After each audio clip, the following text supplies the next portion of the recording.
Hello guys, അപ്പം ഞാൻ വീണ്ടും വന്നു. നമ്മുടെ വണ്ടിയുടെ ഫസ്റ്റ് സർവീസ് കഴിഞ്ഞിട്ടുണ്ട്. ഫസ്റ്റ് സർവീസിൽ അവർ ചെയ്തതെന്ന് വെച്ചാൽ ജനറൽ ചെക്കപ്പും കാര്യങ്ങളൊക്കെയാണ്. പിന്നെ വണ്ടി ഒന്ന് വാഷ് ചെയ്തു, പിന്നെ ലിക്വിഡ് ചേഞ്ച് ചെയ്തു. ഈ നമ്മുടെ വൈപ്പറിൻ്റെ ലിക്വിഡ് ചേഞ്ച് ചെയ്തു. അപ്പോൾ അതിനൊരു 62 രൂപ ആയിട്ടുണ്ട്. അല്ലാതെ വേറെ എമൗണ്ട് ഒന്നും ആയിട്ടില്ല. വളരെ നന്നായിട്ട് തന്നെ അവർ സർവീസൊക്കെ ചെയ്തു തന്നു. ഞാൻ കൊണ്ടുപോയ സർവീസ് സെൻറ്റർ കൊല്ലത്ത് മൈലക്കാട് ഉള്ള സർവീസ് സെൻറ്ററിലാണ് ഞാൻ കൊണ്ടുപോയത്. വളരെ നല്ല സർവീസായിരുന്നു, കസ്റ്റമർ ഫ്രണ്ട്ലി ആയിട്ടുള്ള സർവീസ് ആയിരുന്നു. പിന്നെ നമ്മുടെ ഫസ്റ്റ് സർവീസ് വരുന്നത് 1000 കിലോമീറ്റർ ആവുമ്പോൾ, അല്ലെങ്കിൽ ഒരു മന്ത് തികയ്ക്കുമ്പോഴാണ് നമ്മൾ ഫസ്റ്റ് സർവീസിന് കൊണ്ടുപോകേണ്ടത്. ഇനിയിപ്പോൾ ഒരു 3 മന്ത്സും കൂടെ കഴിഞ്ഞിട്ട് നമ്മൾ കൊണ്ടുപോയാൽ മതി. അവരവിടെ നമുക്ക് കോണ്ടാക്ട് ചെയ്യും. സർവീസിൻ്റെ ടൈം ആകുമ്പോൾ അവർ നമ്മളെ എങ്ങനെ വിളിക്കും. അപ്പോൾ നമ്മൾ അടുത്തുള്ള സർവീസ് സെൻറ്റർ ഏതാണെന്ന് വെച്ചാൽ അവിടെ കൊണ്ടുപോയാൽ മതി. എൻ്റെ ഇപ്പോൾ അടുത്തുള്ളതെന്ന് വെച്ചാൽ മൈലക്കാടാണ്. പിന്നെ വണ്ടി ഓടിക്കുന്ന കുറച്ച് ഷോർട്സ് ഞാൻ ഈ വീഡിയോയിൽ ആഡ് ചെയ്യാം. വണ്ടി ഓടിക്കുന്നത് വളരെ കംഫർട്ടാണ്. പിന്നെ എൽബോർഡ് വെച്ചേക്കുന്നത് തെളിഞ്ഞു വരുന്നതേ ഉള്ളൂ. അതുകൊണ്ടാണ് എൽബോർഡ് വെച്ചിട്ടും കാര്യമില്ല. ക്ഷമയില്ലാത്ത ആൾക്കാരാണല്ലോ കൂടുതലും.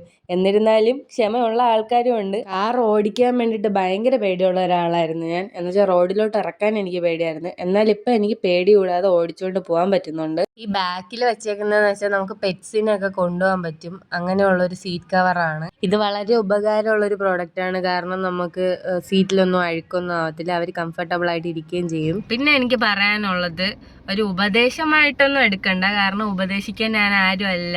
ഞാൻ അത്രയ്ക്ക് പ്രോ ഡ്രൈവറൊന്നും അല്ല. ഞാൻ ഇപ്പോഴും പഠിച്ചുകൊണ്ടിരിക്കണേ ഉള്ളൂ. ഓടിക്കണവരുടെ അടുത്ത് എനിക്ക് പറയാനുള്ളൊരു കാര്യം, എൻ്റെ അനുഭവത്തിൽ നിന്ന് പറയാനുള്ള കാര്യം എന്താണെന്ന് വെച്ചാൽ, നമ്മളൊരു കുഴിയിൽ വീണാൽ അതിൽ നിന്ന് എങ്ങനെ കയറും എന്നുള്ള സ്റ്റെപ്സ് നമ്മൾ പഠിക്കത്തുള്ളൂ. അല്ലാതെ അയ്യോ ഞാൻ വീഴും എന്നും പറഞ്ഞ് നിന്നാൽ കാര്യമില്ല.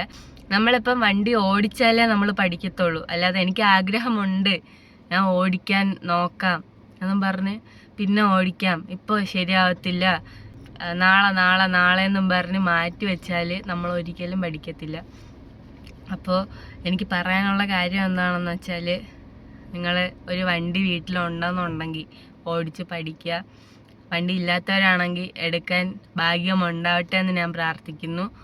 ഇതൊക്കെ തന്നെയാണ് പറയാനുള്ളത്. ഞാൻ വലിയ ആളായിട്ടൊന്നും അല്ല സംസാരിക്കുന്നത്, ഞാനും പഠിക്കുന്നതേ ഉള്ളൂ. വ്ളോഗിനൊരു കണ്ടിന്യൂറ്റി കിട്ടാത്ത എന്താണെന്ന് വെച്ചാൽ, ഞാൻ അവിടെ ഇവിടെയുള്ള വീഡിയോ ഒക്കെ എടുത്ത് കോപ്പി പേസ്റ്റ് ചെയ്യുവാണ്. വണ്ടിയുടെ മോഡൽ ഏതാണ്, എത്ര രൂപയായി എന്നൊക്കെ ചോദിക്കുന്നുണ്ടായിരുന്നു കുറേ ആൾക്കാർ. അപ്പം ഞാൻ ഇതിന് മുമ്പേ ഒരു വീഡിയോ ഇട്ടിട്ടുണ്ട് പ്രൈസിനെ കുറിച്ചും മോഡലിനെ കുറിച്ചും ഒക്കെ. അപ്പോൾ അത് പോയി ചെക്ക് ചെയ്യുക. പിന്നെ പ്രൈസ് ഓരോ ദിവസം കൂടുന്തോറും മാറിക്കൊണ്ടേ ഇരിക്കും. സോ ഇന്നത്തെ വീഡിയോ ഇത്രേ ഉള്ളൂ. സപ്പോർട്ട് ചെയ്ത എല്ലാവർക്കും നന്ദി.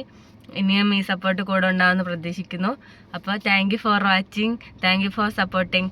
Bye bye.